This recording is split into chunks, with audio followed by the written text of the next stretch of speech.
हमारे देश की राजनीति में अक्सर नेताओं को भीड़ पसंद आती है, लेकिन अमित शाह को भीड़ बिल्कुल पसंद नहीं। साइलेंट वर्कर यानी वो कार्यकर्ता जो चुपचाप बूथ को जीत लेता है। और शायद यही कारण है कि बीजेपी एक पार्टी नहीं, एक मैनेज्ड मशीन दिखती। और इस मशीन के मास्टर इंजीनियर हैं अमित शाह। अमित शाह का सफर यह बताता है कि संगठन सिर्फ राजनीति से नहीं, विजन से खड़ा होता है। जब भारतीय जनता पार्टी के सदस्य बनते हैं, इस देश की महान करने की प्रक्रिया में अपने आप जुड़ते हैं। हम जब भारतीय जनता पार्टी के सदस्य बनते हैं, इस देश के सुरक्षा के संकल्प के साथ हम अपने आप को जोड़ देते हैं। हम जब भारतीय जनता पार्टी के सदस्य बनते हैं, करोड़ों गरीबों के कल्याण के साथ हम अपने आप को जोड़ देते हैं। और जब हम भारतीय जनता पार्टी को सदस्य बनते हैं, भारत माता को विश्व गुरु बनाने के संकल्प के साथ भी हम अपने आप को जोड़ते। जहां बीजेपी पहले से थी, वहां शाह ने संगठन को नई गति दी। नए IT cell, data cell, booth कमेटियां, माइक्रो मैनेजमेंट और चुनाव पूर्व परिसीमन तक, ये सब एक ही लक्ष्य के तहत किया गया। इस लोकसभा का सम्मेलन, जिसमें मुझे लगता है कि ये सम्मेलन है या सभा है, वो मालूम ही नहीं पड़ता।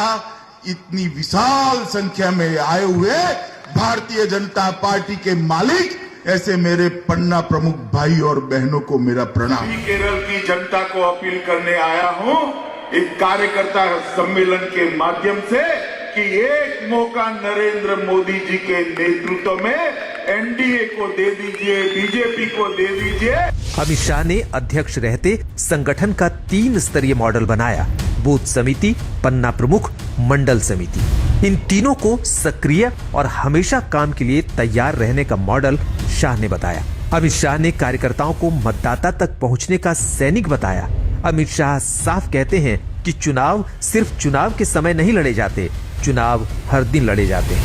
भारतीय जनता पार्टी की नींव और भारतीय जनता पार्टी की स्ट्रेंथ, ताकत अगर कोई है तो वो भारतीय जनता पार्टी का बूथ में काम करने वाला कार्यकर्ता है। मित्रों, उसके बगैर भाजपा कभी खड़ी नहीं। अमित शाह का सफर बताता है कि संगठन सिर्फ शाखाओं, दफ्तरों और बड़े बड़े कार्यक्रमों से नहीं खड़ा होता। संगठन खड़ा होता है विजन, अनुशासन और रणनीति से। शाह ने इन्हीं तीनों को मिलाकर बीजेपी को जमीनी पार्टी से राष्ट्रीय शक्ति में बदल दिया। में जब वो चुनाव के प्रबंधन को देखने के लिए गए 2019 में, तो बीजेपी का जो चुनाव कार्यालय था, देर हो गई, मीटिंग करते करते 1:30 या 2 बज गया रात का।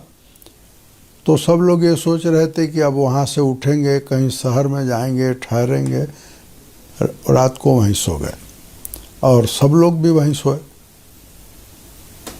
मैं ये समझता हूँ कि अमित शाह जी ने कुछ चीज़ें अपने मन में सोचा हुआ है कि उसे पूरा करना है, संगठन के स्तर पर, विचार के स्तर पर और नीतियों के स्तर पर। गुजरात की राजनीति में उनका शुरुआती दौर ये साफ कर देता है कि वो सिर्फ नेता नहीं, एक माइक्रो मैनेजर है। बूथ कमजोर हो तो खुद वहां रात बिताना, कार्यकर्ताओं को नाम से पहचानना और चुनाव अभियान को सिर्फ इवेंट नहीं बल्कि मिशन बनाना, ये शैली शाह की पहचान थी।